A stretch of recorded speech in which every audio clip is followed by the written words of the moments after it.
Hi everyone. இந்த வீடியோவில் நம்ம இங்கிலீஷ் ஷார்ட் அண்ட் சாப்டர் 4 பார்க்க போகிறோம். சாப்டர் 4 என்னன்னு பார்த்தீங்கன்னா alternative signs for R and H. So நம்ம ஃபஸ்ட்டு சாப்டர் அந்த டேபிள்லேயே பார்த்துருப்போம் இல்லைங்களா. ஆருக்கு வந்து 2 சைன் இருக்கும். அதாவது ஒன்று வந்து அப்வேர்ட் ஆர், இன்னொன்று வந்து டவுன்வேர்ட் ஆர். ஸோ அதே மாதிரி ஹெச்சுக்குமே 2 சைன் இருக்கும். ஒன்று வந்து downward H, upward H. So இந்த டவுன்வேர்ட் அப்வேர்டு வந்து எந்தெந்த பிளேஸில் யூஸ் பண்ண போகிறோம் அப்படின்றதுக்கு சில ரூல்ஸ் கொடுத்துருக்காங்க. இது ஒரு சின்ன சாப்டர் தான்.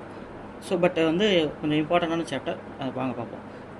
Constant R is provided with 2 different forms. So அதை நம்ம ஆல்ரெடி பார்த்துட்டோம். ஃபஸ்ட்டு டேரெக்டாக ரூல்ஸ்குள்ளே போயிடலாம்.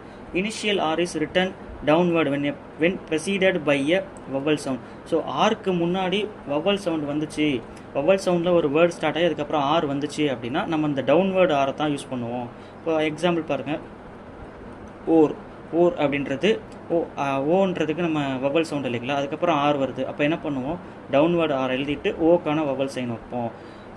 அடுத்து அரேன்றதுக்கும் வவல் சவுண்ட் வருது இல்லைங்களா. ஸோ அதுக்கும் ஆன்றது ஃபஸ்ட்டு பொசிஷன் என்னென்ன ஃபஸ்ட்டு செகண்ட் தேர்ட் எப்படி டிட்டர்மின் பண்ணுவோம் அப்படின்றது போன சாப்டர்லேயே பார்த்துருப்போம். So array. அடுத்து பாருங்கள், in other cases the general rule is to write initial or final or upward when it is followed by a vowel sound and downward when it is not followed by a vowel sound. So அடுத்து இன்னொரு rule என்ன அப்படின்னு பார்த்தீங்கன்னா, இப்போது லாஸ்ட்டில் வந்து R அப்படின்ட்டு ஒரு வேர்டு வந்து ஆரில் முடியுது, ஆர் சவுண்டில் முடியுது, ஆரில் முடியுதுன்னு சொல்லக்கூடாது, ஆர் சவுண்டில் முடியுது. அப்படிங்கும்போது நம்ம டவுன்வேர்டு ஆரை யூஸ் பண்ணுவோம். அந்த ஆருக்கு அப்புறம் வவல் சவுண்ட் ஏதாவது வருது, ஆரோட ஒய் சேர்ந்து வரலாம் இல்லைங்களா, ரீ அந்த மாதிரி வரும். அப்படிங்கும்போது அந்த இடத்துல நம்ம அப்வேர்டு ஆர் யூஸ் பண்ணுவோம் அப்படின்னு சொல்கிறாங்க. இப்போ எக்ஸாம்பிள் பாருங்கள், யார் வந்து இப்போ பார் அப்படின்ற ஆர் சவுண்டில் முடியுதுங்களா, அப்போ வந்து டவுன்வேர்டு ஆர் யூஸ் பண்ணிக்கிறாங்க. இப்போ பாரி அப்படின்ட்டு ஆர் வருது, ஆருக்கு அப்புறம் ஈன்ற ஒரு வவ்வல் வருது இல்லைங்களா, அந்த வவ்வல் காட்டுறதுக்காக நம்ம அந்த இடத்துல அப்வேர்டு ஆர் தான் யூஸ் பண்ணுவோம். இப்போ பார் அப்படின்னு வந்துச்சு அப்படின்னா பார். அப்போ பாரி அப்படின்ட்டு வரும்போது அந்த ஆருக்கு அப்புறம் அந்த வவ்வல் வர்றதுனால அந்த மாதிரி பிளேசஸில் பாரி அப்வேர்டு ஆர் தான் யூஸ் பண்ணுவோம். ஸோ இதுதான் ரூல். அடுத்து பாருங்கள், downward R is always written initially before M because of their easy journey. So இந்த ரூல் வந்து ஞாபகம் வச்சுக்கோங்க, எம்முக்கு முன்னாடி எப்போவுமே டவுன்வேர்டு ஆர் தான் யூஸ் பண்ணுவோம். ஆருக்கு அப்புறம் எம் வந்துச்சு அப்படின்னா அந்த ஆர் வந்து டவுன்வேர்டு ஆராக தான் இருக்கும். பிகாஸ் இப்போ ராம் அப்படின்ட்டு எக்ஸாம்பிள் எடுத்துக்கோங்களேன், ராம் வந்து அப்வேர்டு ஆரில் எழுதுனா ராம். ஸோ இது என்ன ஸ்டோக்லேயே நம்ம வந்து ஈஸியாக அண்டர்ஸ்டாண்ட் ஆகாது, அதுவே வந்து ராம்.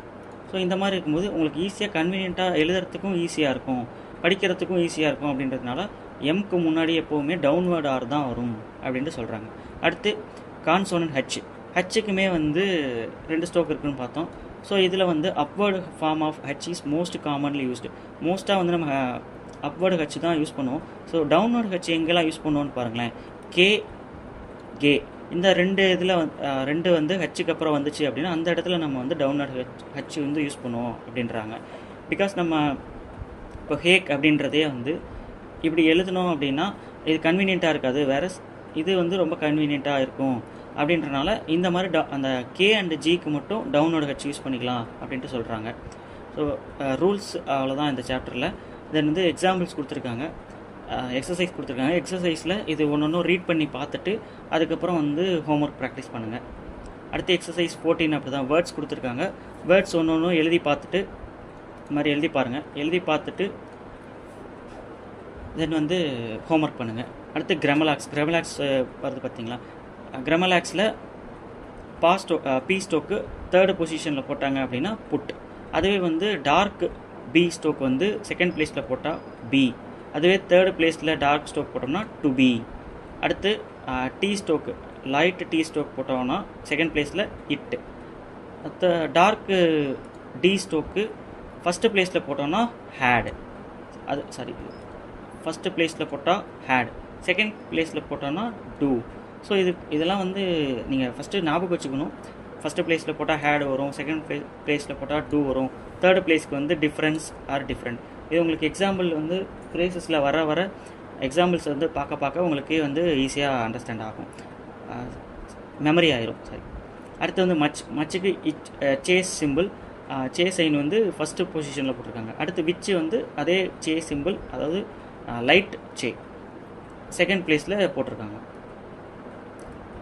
அடுத்தது பாருங்கள் எக்ஸசைஸ் 15. நம்ம வந்து ஃப்ரேசஸ் தான்.